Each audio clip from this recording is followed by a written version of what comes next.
الصلاة خير من النوم. اندر لیٹنے والے کو بھی آپ نے دیکھ لیا، جیسے ہی اندر نظر گئی کیا دیکھتے ہیں کہ اس قبر کے اندر ایک اللہ کا بندہ ہے جو قبر میں بیٹھ کر کے قرآن کی تلاوت کر رہا ہے۔ نعرہ تکبیر، نعرہ رسالت، نعرہ سنت، فتح قرآن۔ قبر میں قرآن پڑھ رہا ہے، جیسے ہی حضرت ابراہیم بن ادہم نے اس اللہ کے بندے کو قبر میں قرآن پڑھتے ہوئے دیکھا، تڑپ گئے کہ یہ اللہ کا کتنا نیک بندہ ہے جس کو پروردگار عالم نے قبر کے اندر قرآن پڑھنے کی توفیق بخشی ہے۔ حضرت ابراہیم بن ادہم نے رب کی بارگاہ میں دعا کیا، مولا اے میرے پروردگار، یہ تیرا کتنا نیک بندہ ہے جو قبر کے اندر ہے مگر قرآن کی تلاوت کر رہا ہے، قبر کے اندر ہے مگر قرآن پڑھ رہا ہے۔ اے میرے مولا، میں تیرے اس بندے سے ملنا چاہتا ہوں، میں تیرے اس بندے سے ملاقات کرنا چاہتا ہوں۔ حضرت ابراہیم بن ادہم کی دعا رب کی بارگاہ میں قبول ہو گئی، قبر خود بخود شک ہو گیا۔ حضرت ابراہیم بن ادہم قریب گئے، جیسے ہی اندر جھانک کر کے دیکھا، کیا دیکھتے ہیں؟ وہ اللہ کا بندہ نظر جھکائے ہوئے قرآن پڑھتا جا رہا ہے، قرآن کی تلاوت کرتا جا رہا ہے۔ حضرت ابراہیم بن ادہم جیسے ہی قریب گئے اور جانے کے بعد بلند آواز سے کہتے ہیں، السلام علیکم یا شیخ۔ جیسے ہی ابراہیم بن ادہم نے سلام کیا ہے، اس اللہ کے بندے نے نگاہ کو اوپر کیا، حضرت ابراہیم بن ادہم کو دیکھا اور مسکرا کر کے کہا، وعلیکم السلام یا ابراہیم بن ادہم۔ جیسے ہی نام لے کر جواب دیا، ابراہیم بن ادہم کہتے اللہ کے بندے، ہماری تیری ملاقات پہلی ہے،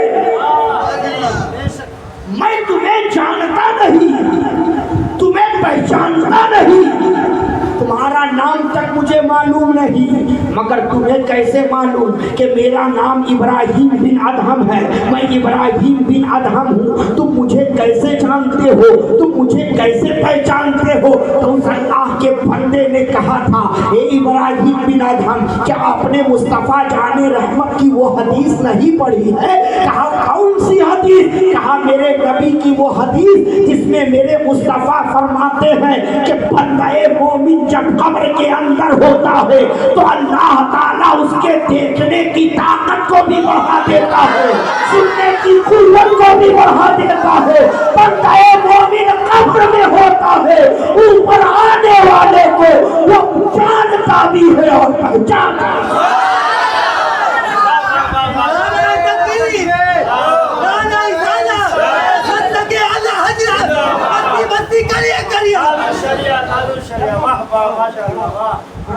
کمپیوٹر کا سینہ فیل ہو سکتا ہے مگر عاشق کا سینہ کبھی فیل نہیں ہو سکتا۔ عاشق کا سینہ صرف سینہ نہیں ہوتا، اسی سینے میں مصطفیٰ کا مدینہ ہوتا ہے۔ حضرت ابراہیم بن ادہم نے کہا، اللہ کے بندے، تم کتنے خوش نصیب ہو کہ پروردگار نے تمہیں قبر میں قرآن پڑھنے کا موقع عنایت کیا ہے۔ ذرا مجھے بتاؤ، تم نے دنیا میں وہ کون سی نیکی کی جو رب کی بارگاہ میں قبول ہو گئی اور تمہیں قبر میں قرآن پڑھنے کا موقع مل گیا؟ تو اس اللہ کے بندے نے کہا تھا، ابراہیم بن ادہم، بچپنے سے میری یہ خواہش تھی کہ میں حافظ قرآن ہو جاؤں۔ بولیے بولیے بولیے بولیے بولیے بولیے، میں حافظ قرآن ہو جاؤں۔ میں نے محنت کی، چند سالوں میں میں حافظ قرآن ہو گیا اور میں حافظ قرآن ہو گیا تو کبھی بھی میں نے قرآن کو اپنے سے الگ نہیں کیا، کبھی بھی میں نے قرآن کو اپنے سے جدا نہیں کیا۔ میں گھر میں رہتا تو قرآن کی تلاوت کرتا، راستے میں چلتا تو قرآن کی تلاوت کرتا، مسجد میں ہوتا تو قرآن کی تلاوت کرتا، مدرسے میں رہتا تو قرآن کی تلاوت کرتا، میں لیٹا رہتا قرآن کی تلاوت کرتا، بیٹھا رہتا قرآن کی تلاوت کرتا، چلتا رہتا قرآن کی تلاوت کرتا۔ جب تک میری آنکھیں کھلی رہتی تھی میں قرآن کی تلاوت کرتا رہتا تھا اور رب کی بارگاہ میں یہی دعا کرتا تھا، اے میرے پروردگار، جس طریقے سے تو نے مجھے دنیا میں قرآن پڑھنے کی توفیق بخشی ہے، مولا میری خواہش یہ ہے کہ میری روح نکلے تو میں قرآن پڑھتا رہوں، میری روح نکل جائے، میں قرآن کی تلاوت کرتا رہوں، میری روح پرواز کر جائے۔ اور اے ابراہیم بن ادہم، میں نے ہمیشہ یہ دعا کی کہ مولا جس طریقے سے تو نے مجھے دنیا میں قرآن پڑھنے کا موقع عنایت کیا ہے، میری خواہش ہے کہ میں قبر میں بھی رہوں تو وہاں بھی قرآن پڑھتا رہوں، وہاں بھی قرآن کی تلاوت کرتا رہوں۔ اے ابراہیم بن ادہم، پروردگار نے میری دعا قبول کر لی، جب میری روح نکلی ہے تو میں قرآن پڑھ رہا تھا، میری روح پرواز کر گئی، اور جب سے میں قبر میں آیا ہوں اس وقت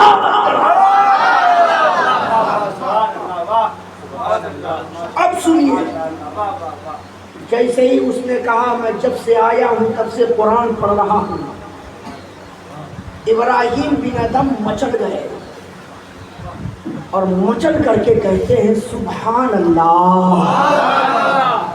کیا کہا؟ پورا مجمع بولے کیا کہا؟ کیا کہا؟ اب جلسہ شروع ہوا، کیا کہا؟ تو اللہ کے بندے نے کہا ابراہیم بن ادہم، جب سے میں قبر میں آیا ہوں نا، اس وقت سے لے کر آج تک قبر کے اندر میں نے 70,000 مرتبہ قرآن مکمل کر لیا، 70,000 مرتبہ میں نے قرآن مکمل کیا۔ پھر ابراہیم بن ادہم کہتے ہیں سے اور مچل کے سبحان اللہ۔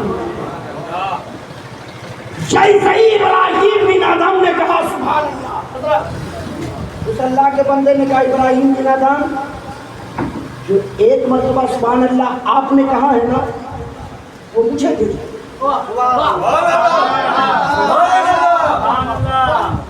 جو ایک مرتبہ آپ نے کہا ہے نا وہ مجھے دے دو، اور قبر کے اندر جو میں نے 70,000 مرتبہ قرآن کی تلاوت کی ہے وہ آپ لے لو۔ ابراہیم بن ادہم کہتے ہیں اللہ کے بندے یہ کیسا سودا؟ میں نے ایک مرتبہ کہا، وہ تم لینا چاہ رہے ہو، تم نے 70,000 مرتبہ قبر میں قرآن کی تلاوت کی، وہ تم مجھے دینا چاہ رہے ہو۔ ارے قرآن کے اندر لفظ سبحان نہ جانے کتنے جگہوں پر آیا ہے، لفظ سبحان اللہ بھی قرآن کے اندر آیا ہے، کہیں سبحان اللہ عما یشرکون آیا ہے، کہیں سبحان ربک رب العزت عما یصفون آیا ہے، کہیں سبحان الذی اسری آیا ہے۔ لفظ سبحان قرآن میں نہ جانے کئی جگہوں پر آیا ہے، تم نے نہ جانے کتنی مرتبہ لفظ سبحان اللہ قرآن میں پڑھا ہوگا، تم نے لفظ سبحان قرآن میں پڑھا ہوگا۔ میں نے ایک مرتبہ سبحان اللہ کہا، وہ تم لینا چاہ رہے ہو، اور تم نے جو 70,000 مرتبہ قبر میں قرآن کی تلاوت کی ہے وہ تم مجھے دینا چاہ رہے ہو۔ معاملہ کیا ہے؟ اب اس اللہ کے بندے نے کہا تھا، اے ابراہیم بن ادہم، دنیا میں ایک مرتبہ سبحان اللہ کہنے سے جتنی رحمتوں کا نزول ہوتا ہے، جتنی برکتیں ملتی ہے، جتنی نیکیاں ملتی ہے، قبر میں 70,000 مرتبہ قرآن ختم کرنے پر بھی وہ نعمتیں نہیں ملتی ہیں، وہ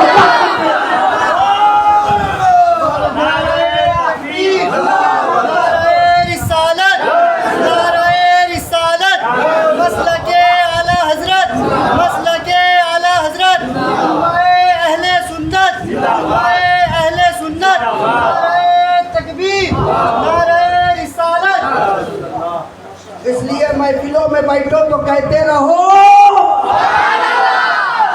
سبحان اللہ. اگر اسی موضوع پر میں چلوں تو بات دوسری جائے گی. حضرت نے مجھے حکم دیا ہے کربلا بولنا ہے. کربلا سنیں گے؟ جی سنیں گے؟ تیار ہیں آپ؟ مولانا نور عالم صاحب کے بنا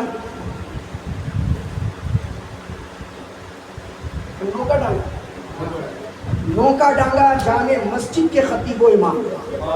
آپ کے امام ہیں؟ آپ کے امام ہیں؟ ہاتھ اٹھاؤ. سبحان اللہ. سب کے امام. حضرت نہ رہے تو نائب امام ہے حضرت. میں بھی مسجد کا امام. میں بھی مسجد کا امام. جی آپ لوگ ان کو کہتے ہیں امام صاحب؟ وہ لوگ کہتے ہیں. میں کچھ سمجھانا چاہتا ہوں. امام صاحب کہتے ہیں میں بھی مسجد کا امام ہوں. کیا آپ لوگ مجھے بھی کہیں گے امام صاحب؟ بولو کیوں؟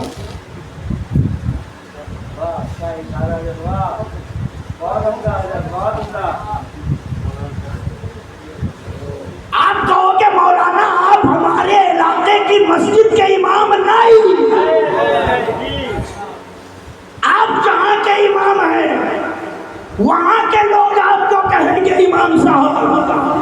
دوسرے علاقے کے لوگ آپ کو نہیں کہیں گے امام صاحب.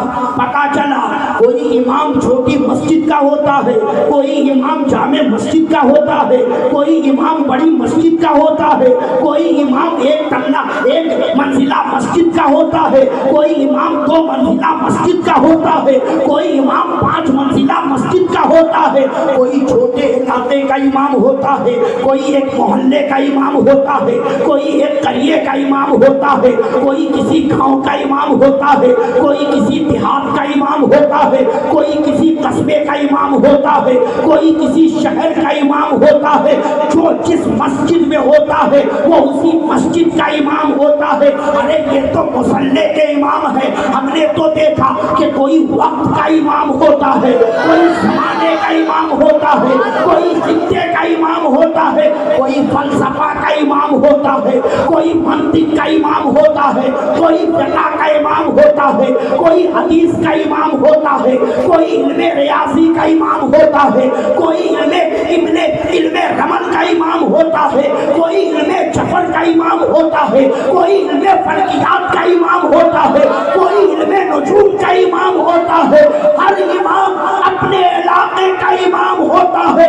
مگر اسی دنیا کے اندر ایک امام ایسا ہے جو پیدا ہوا ہے مدینے میں, لیتا ہوا ہے کربلا میں. وہ امام کسی ایک علاقے کا امام نہیں, وہ امام کسی ایک صوبے کا امام نہیں, وہ امام فقط کسی قریے کا امام نہیں, وہ امام فقط کسی ایک شہر کا امام نہیں, وہ امام فقط کسی ایک ملک کا امام نہیں. وہ امام ایسا امام ہے جو بیٹھا ہے مصطفیٰ کے کندھے پر اور کائنات کا امام بنتا نظر آتا ہے.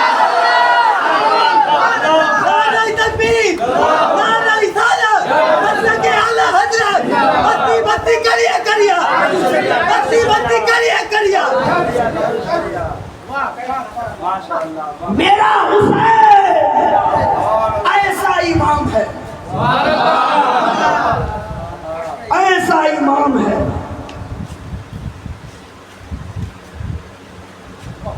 کہ تاریخ میں پہلی مرتبہ ایسا منظر دیکھا گیا. مصلی ایک ہے, محراب ایک ہے, مسجد ایک ہے, نماز کا وقت ایک ہے, مقتدی ایک ہے, مگر مصلی پر امام 2 ہے. مصلی پر امام ایک امام سجدے میں, ایک امام پشتے نبی پر جو سجدے میں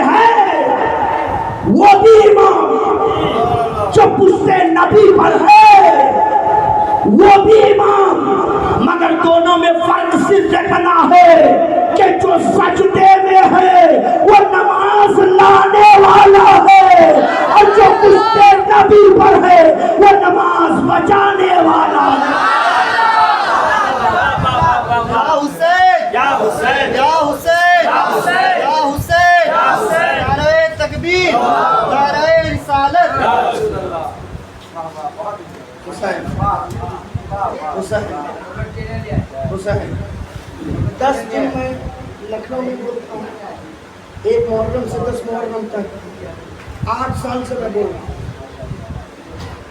اور لکھنؤ کی زمین وہ زمین ہے جہاں کالا صاحب بہت ہے، بہت ہے۔ دن میں ان لوگوں کی تقریر ہوتی تھی، تو ایک دن وہ لوگ تقریر کر رہا تھا کہ حسین کو جس چیز سے نسبت ہو جائے ہم اس چیز کا بھی احترام کرتے ہیں۔ میں نے کہا بے شک ہم بھی احترام کرتے ہیں، سنیں۔ تو اس نے اپنی تقریر میں جملے میں کہا کہ ہم دلدل اس لیے نکالتے ہیں، گھوڑا اس لیے نکالتے ہیں کہ حسین جس گھوڑے پر بیٹھے ہیں وہ گھوڑا ہماری نظر میں عظمت والا ہے، وہ گھوڑا ہماری نظر میں افضل و اعلیٰ ہے۔ تو میں نے اپنی تقریر میں کہا تھا، بے نادان، جس گھوڑے پر حسین بیٹھ جائے جب وہ گھوڑا عظمت والا ہو سکتا ہے تو جس ابو بکر کے کندھے پر مصطفیٰ بیٹھ جائے وہ ابو بکر افضل کیوں نہیں ہو؟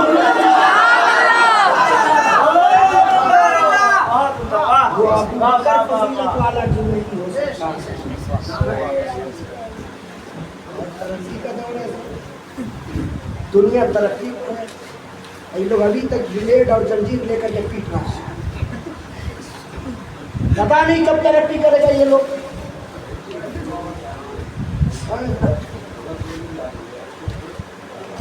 کب ترقی کرے گا؟ ارے یار اب بلیڈ کا زمانہ نہیں، اب زنجیر کا زمانہ نہیں، اب تو بندوق کا زمانہ ہے۔ اٹھاؤ بندوق، بولو یا حسین، ٹھوک لو، مرنے کا زمانہ ہے۔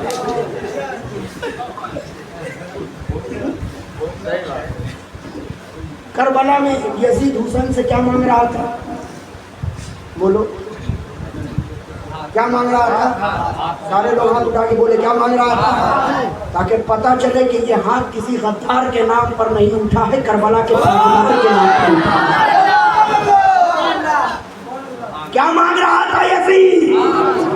بولو ہاتھ مانگ رہا تھا، مگر کتنا بے وقوف تھا، آیا تھا ہاتھ لے جا رہا ہے سر۔ اگر عقل مند ہوتا تو ہاتھ لے جاتا اور لے جا کر کے یزید کے ہاتھ تو رکھ دیتا کہ اے لوگوں دیکھو میں نے ہاتھ مانگا تھا نا، دیکھو حسین کا ہاتھ میرے ہاتھ میں ہے، مگر ہاتھ نہیں لے گیا، سر لے گیا۔ یزید ہاتھ مانگ رہا تھا، حسین کا ہاتھ، کتنا پیارا ہاتھ، حسین کا ہاتھ کتنا خوبصورت ہاتھ، حسین کا ہاتھ کتنا لاجواب ہاتھ، حسین کا ہاتھ کتنا بے مثال ہاتھ، حسین کا ہاتھ کتنا پیارا ہاتھ کہ حسین کے ایک ہاتھ کو لینے کے لیے کربلا میں 22,000 کتے اتر گئے،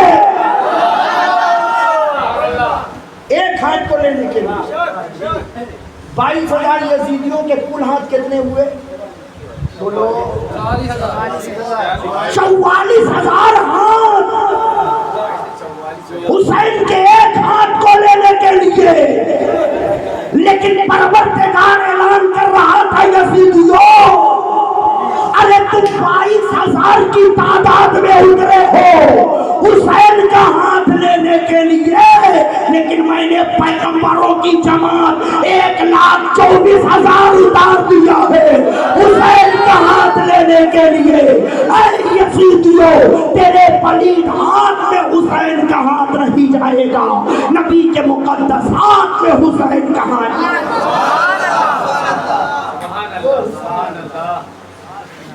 اس حسین کا جواب کوئی کہاں سے لائے گا؟ اس حسین کا جواب کوئی کہاں سے لائے گا؟ جس حسین کے رگوں میں فاطمہ کا دودھ ہو، جس حسین کے رگوں میں علی کا خون ہو، جس حسین کے رگوں میں مصطفیٰ کا نور ہو۔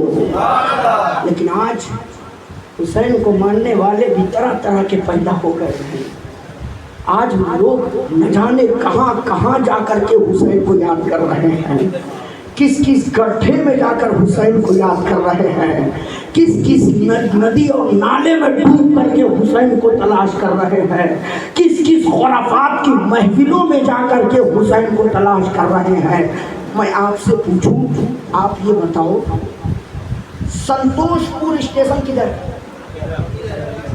بتاؤ ادھر ہے، ادھر ہے سنتوش پور، ادھر ہے کھیدر پور کدھر ہے؟ ادھر ہے کھیدر پور، ادھر چلو ادھر مان لو، ہاں ادھر سنتوش پور بولو ادھر۔ اب کوئی نکلے مین سڑک پر پہنچے، جانا ہے سنتوش پور، میں چل دے ادھر، مولانا نور عالم صاحب اس سے ملے، کہیں کہاں جا رہے ہو تو کہے گا سنتوش پور۔ حضرت کہیں گے بھیا تم جو ادھر جا رہے ہو ادھر سنتوش پور نہیں ہے، سنتوش پور ادھر ہے، سنتوش پور جانا ہے تو ادھر جاؤ۔ وہ کہے گا حضرت آپ جہاں جا رہے ہو جاؤ، ہم ادھر ہی جائیں گے سنتوش پور۔ اب آپ بتاؤ صبح سے لے کر کے شام تک وہ ادھر چلتا رہے گا، کیا اس کو سنتوش پور ملے گا؟ بولو ملے گا؟ مٹیا پور سے ملاقات ہو جائے گی، کھیدر پور سے ملاقات ہو جائے گی، اور آگے بڑھے گا دھرم تلہ سے ملاقات ہو جائے گی، کلکتہ کے اور حصوں سے ملاقات ہو جائے گی، مگر نہیں ملے گا تو اس کو سنتوش پور نہیں ملے گا۔ کیوں؟ اس لیے کہ روٹ غلط ہے، راستہ غلط ہے، سمت غلط ہے، جدھر اسے جانا چاہیے تھا ادھر نہیں گیا۔ اگر اس راستے پر چلتا تو سنتوش پور سے بھی ملاقات ہو جاتی، اور آگے بڑھتا تو بچپن سے بھی ملاقات ہو جاتی، اور آگے بڑھتا تو ادھر کے اور علاقوں سے بھی اس کی ملاقات ہو جاتی، لیکن ادھر اس نے سنتوش پور تلاش کیا تو اور علاقے تو اسے مل گئے مگر سنتوش پور نہ ملا۔ اے مسلمانوں کہاں ڈھونڈ رہے ہو حسین کو؟ آج کوئی شراب کی پھٹیوں پر حسین کو تلاش کر رہا ہے، آج کوئی شراب پی کر کے حسین کو تلاش کر رہا ہے، آج کوئی ماں باپ کی نافرمانی میں حسین کو تلاش کر رہا ہے، آج کوئی جوا کے اڈے پر حسین کو تلاش کر رہا ہے، آج کوئی بانس کی پھٹیوں میں حسین کو تلاش کر رہا ہے، آج کوئی ڈھول اور تاشے میں حسین کو تلاش کر رہا ہے، آج کوئی اکھاڑے میں کود کود کر کے حسین کو تلاش کر رہا ہے، آج کوئی جھوٹ میں حسین کو تلاش کر رہا ہے، آج بےمانی میں لوگ حسین کو تلاش کر رہے ہیں، آج دغا بازی میں حسین کو تلاش کیا جا رہا ہے۔ یاد رکھنا اگر ان راستوں پر حسین کو تلاش کرو گے تو تمہیں حسین نہیں ملیں گے، علی اکبر نہیں ملیں گے، علی اصغر نہیں ملیں گے، قاسم نہیں ملیں گے، اور محمد نہیں ملیں گے۔ ہم ان راستوں میں تمہیں یزید تو مل جائے گا، جھوٹ کے راستے میں تمہیں ابن زیاد تو مل جائے گا، دغا بازی کے راستے میں تمہیں شمر تو مل جائے گا، بے حیائی کے راستے میں تمہیں ابن سعد تو مل جائے گا، مگر حسین نہیں ملیں گے۔ اگر حسین کو تلاش کرنا ہو تو مسجد میں حسین کو تلاش کرو، محراب میں حسین کو تلاش کرو، منبر پر حسین کو تلاش کرو، مسجد کے میناروں پہ حسین کو تلاش کرو، مدرسے میں حسین کو تلاش کرو، ماں باپ کے ادب میں حسین کو تلاش کرو، صداقت میں حسین کو تلاش کرو، عدالت میں حسین کو تلاش کرو، سخاوت میں حسین کو تلاش کرو، شجاعت میں حسین کو تلاش کرو، طہارت میں حسین کو تلاش کرو، عبادت میں حسین کو تلاش کرو۔ اگر ان راستوں میں حسین کو تلاش کرو گے تو تمہیں حسین بھی مل جائیں گے اور حسین کا فیضان بھی مل جائے گا۔ نعرہ تکبیر، نعرہ رسالت، نعرہ رسالت، ذکر شہادت، ذکر شہادت، علماء اہل سنت، نعرہ تکبیر، نعرہ رسالت۔ حسین کربلا کے میدان میں جو آپ نے جام شہادت نوش کیا ہے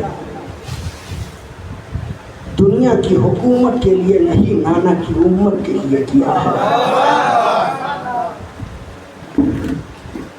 آج پوری دنیا میں بہن سب کے پاس ہے، بھائی بہن کی محبتوں کا رشتہ بھی بڑا عجیب گہرا ہوتا ہے۔ یا اور بات ہے کہ جب تک بہن کی شادی نہیں ہوتی اس وقت تک بھائی بہن گھر میں آپس میں لڑتے رہتے ہیں، جھگڑا کرتے رہتے ہیں، مگر یہ لڑنا دشمنی نہیں ہے، اس میں بھی محبت ہے۔ لیکن اندازہ کیجئے گا بہن کی محبت کا، جب وہی بہن جب شادی کر کے سسرال جاتی ہے تو اپنے بھائی سے لپٹ لپٹ کر کے روتی ہے کہ میرا بھائی مجھ سے چھوٹ رہا ہے، اب میں اپنے بھائی سے دور ہو رہی ہوں۔ بہن اور بھائی کی محبتوں کا رشتہ اتنا گہرا ہوتا ہے، اگر بھائی بیمار ہو جائے بہن کے کان تک آواز پہنچے کہ تیرا بھائی بیمار ہے،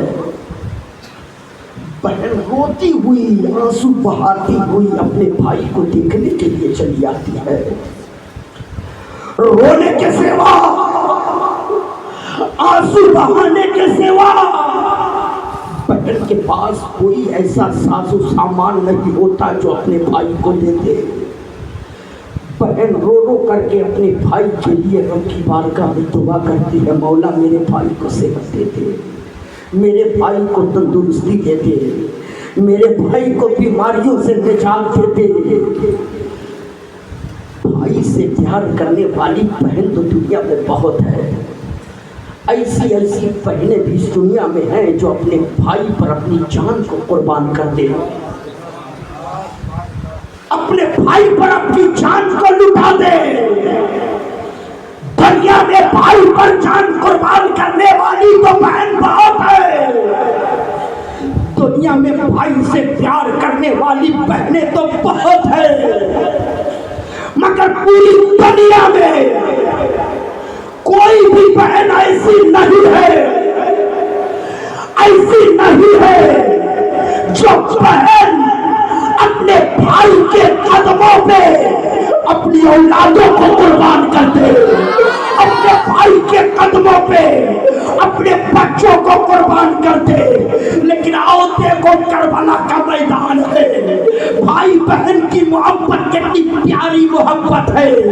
سیدہ زینب میرے امام کی بارگاہ میں حاضر ہوتی ہے، آنچل پھیلا کر کے کہتی ہے، بھیا حسین آج تک تیری بہن زینب نے تجھ سے کچھ نہیں مانگا ہے، آج تک تیری بہن زینب نے تجھ سے کسی چیز کا سوال نہیں کیا ہے، آج تک تیری بہن زینب نے تجھ سے کوئی چیز طلب نہیں کی ہے۔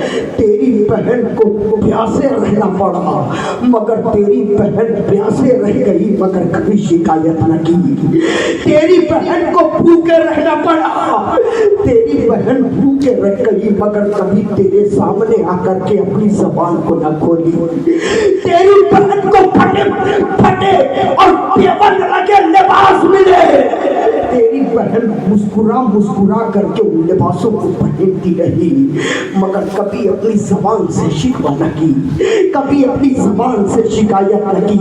مگر بھیا حسین آج کربلا کے میدان میں تیری بہن زینب تیری بارگاہ میں آنچل پھیلا کر کے آج کچھ مانگ رہی ہے۔ بھیا حسین آج تیری بہن جو تجھ سے مانگے کہ تو اپنی بہن کو دے گا یا خالی محروم واپس کر دے گا؟ میرے امام کے آنکھوں میں آنسو ہے، میرے امام روتے ہوئے کہتے ہیں، بہن زینب اس کربلا کے میدان میں بظاہر تیرے بھائی حسین کے پاس دینے کے لیے بچا ہی کیا ہے؟ ایک میرا جوان بیٹا تھا، وہ بھی نانا کے دین کی حفاظت کے لیے کربلا میں شہید ہو گیا ہے۔ میری کمر ٹوٹ گئی ہے بہن زینب، لیکن آج کربلا کے میدان میں تو اپنے بھائی حسین سے مانگنا چاہ رہی ہے۔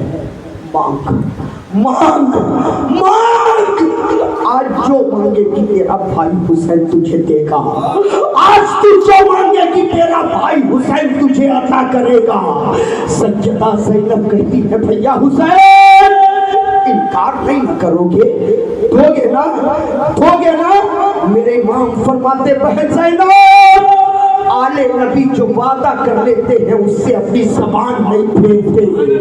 بہن زینب مان، آج تو جو مانگے گی تیرا بھائی حسین تجھے دے گا۔ آج تو اپنے بھائی حسین سے اپنے بھائی کے خون کا قطرہ بھی مانگے گی تو تیرا بھائی اپنے جسم سے اپنے خون کا ایک قطرہ نچوڑ کر اپنی بہن کو دے دے گا۔ بہن زینب مان، کیا مانگنا چاہ رہی ہے؟ سیدہ زینب پھر کہتی ہے بھیا حسین انکار نہیں نہ کرو گے؟ میرے امام فرماتے بہن زینب تجھے معلوم نہیں ہے حسین اس ماں کا بیٹا ہے جس کے دروازے سے آج تک کوئی سائل خالی دامن نہیں ہوتا ہے۔ حسین اس نانا کا نواسا ہے جن کی بارگاہ سے آج تک کوئی بے مراد نہیں ہوتا ہے۔ بہن زینب مان، آج تو جو مانگے گی تیرا بھائی حسین تجھے دے گا۔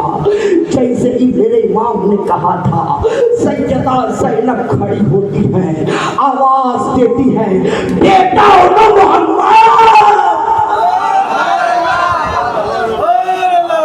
جیسے ہی آواز دی ہے دو چھوٹے چھوٹے بچے سر پہ صافہ باندھے، کمر میں پٹا ڈالے، ہاتھ میں چھوٹی چھوٹی تلوار لے کر اپنے ماموں جان کی بارگاہ میں حاضر ہو گئے۔ ماموں جان کے قدم کو چوم کر کے دونوں بچے کھڑے ہیں۔ سیدہ زینب آنچل پھیلا کر کے کہتی ہے بھیا حسین آج تک تیری بہن زینب نے تجھ سے کسی چیز کا سوال نہیں کیا ہے، لیکن بھیا حسین آج تیری بہن زینب کربلا میں تجھ سے مانگ رہی ہے، تو صرف یہ مانگ رہی ہے میری اولادوں کو بھی اپنے قدموں میں قربان ہونے کی اجازت دے دو، میری اولادوں کو بھی کربلا کے میدان میں دشمنوں سے مقابلہ کرنے کی اجازت دے دو، میری اولادوں کو بھی کربلا کے میدان میں نانا کے دین کی حفاظت کے لیے اپنا خون بہانے کی اجازت دے دو۔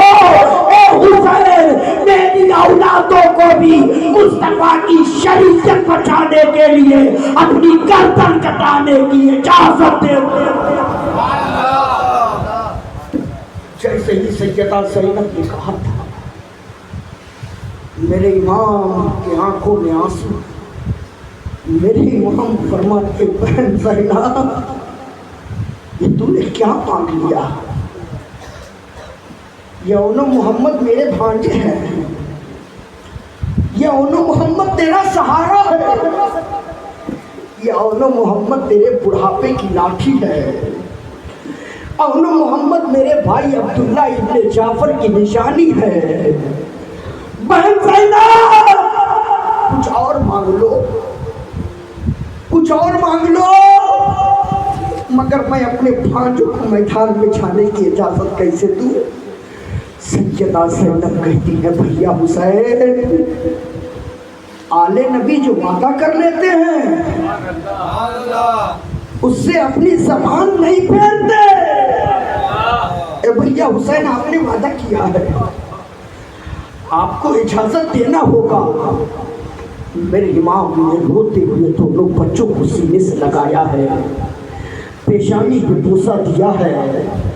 میرے امام نے دونوں بچوں کو اجازت دی ہے۔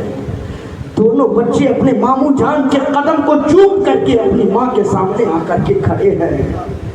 حضرات اندازہ کیجئے ماں کے دل میں اولاد کی محبت کیسی ہوتی ہے۔ آج اگر کسی کا بچہ اگر 1 گھنٹہ اپنی ماں کی نظروں سے اوجھل ہو جائے نا تو ماں اس کے گھر ڈھونڈنا شروع کر دیتی ہے کہ کہیں میرا لال کہاں چلا گیا، کسی کے گھر میں تو نہیں ہے۔ اندازہ کیجئے اس وقت سیدہ زینب کا عالم کیا ہوگا۔ زینب کا بیٹا وہاں جا رہا تھا جہاں سے پلٹ کر کے دوبارہ اپنی ماں کی گود میں آ کر نہیں بیٹھے گا۔ زینب کا بیٹا وہاں جا رہا ہے جہاں سے پلٹ کر کے دوبارہ اپنی ماں کی آنچل میں آ کر کے چھپ کر نہیں سوئے گا۔ دونوں بچے اپنی ماں کے سامنے آ کر کے آنکھیں پھاڑ پھاڑ کر اپنی ماں کا چہرہ دیکھ رہے ہیں، آنکھیں پھاڑ پھاڑ کر اپنی ماں کی زیارت کر رہے ہیں، پلک چھپک نہیں رہا ہے، اپنی ماں کو دیکھتے جا رہے ہیں۔ میں نے عالم تصور میں پوچھا تھا یا محمد اس طریقے سے آپ اپنی ماں کا چہرہ کیوں دیکھ رہے تھے، اس طریقے سے آپ اپنی ماں کو دیکھتے کیوں جا رہے تھے؟ تو آج بھی کربلا کی زمین سے آواز آئے گی نادان، میرے نانا کی وہ حدیث تمہیں یاد نہیں ہے کہ جس نے محبت سے اپنی ماں کے چہرے کی زیارت کر لی پروردگار اس کے نامہ اعمال میں 1 حج مقبول کا ثواب دیتا ہے۔ میں اپنی ماں کی زیارت اس لیے کر رہا تھا کہ حج کا ثواب میں مل جائے اور ماں کی صحیح طریقے سے آخری زیارت بھی ہو جائے۔ دونوں بچے اپنی ماں کو دیکھتے رہے۔ سیدہ زینب نے دونوں بچوں کو اپنے سینے سے لگایا ہے اور لگانے کے بعد حیدر کرار کی بیٹی بن کر کے کہتی ہے، بیٹا محمد میں نے تجھے پالا تھا صرف آج کے لیے، میں نے تیری پرورش کی تھی صرف آج کے لیے، میں نے تجھے اپنا دودھ پلایا تھا صرف آج کے لیے۔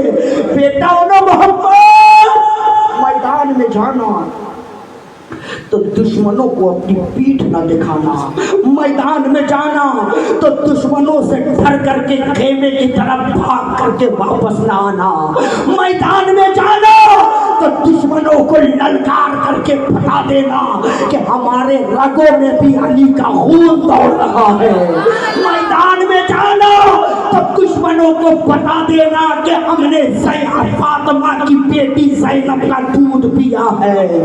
بیٹا میدان میں جانا تو دشمنوں پہ تلوار چلا کر شہادت کا جام پی لینا۔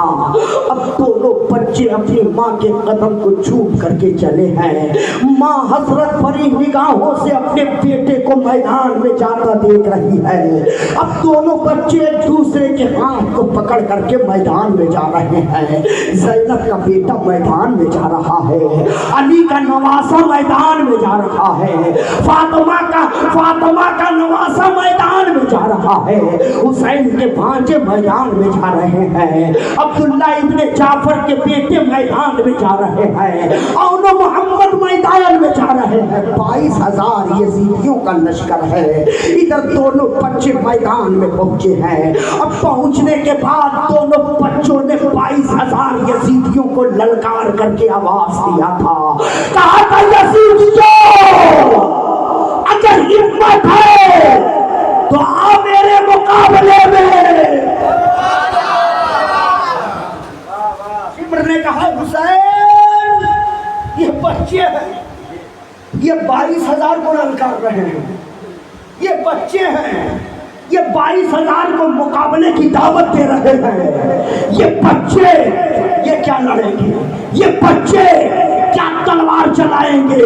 تو دونوں بچوں نے مسکرا کر کے کہا تھا، یزیدیوں میری عمر کو نہ دے بلکہ میری ہمت کو دے، میری ہمت کو دیکھ اور محمد کے رگوں میں زینب کا دودھ دوڑ رہا ہے، اور محمد کے رگوں میں مصطفیٰ کا خون دوڑ رہا ہے، اور محمد سے لڑنے کے لیے تیار ہو جا۔ دونوں بچے میدان میں ہیں، یزیدی آگے بڑھے ہیں، تلواریں چلی ہیں، دونوں بچے لڑتے ہوئے کربلا کے میدان میں شہید ہو گئے ہیں۔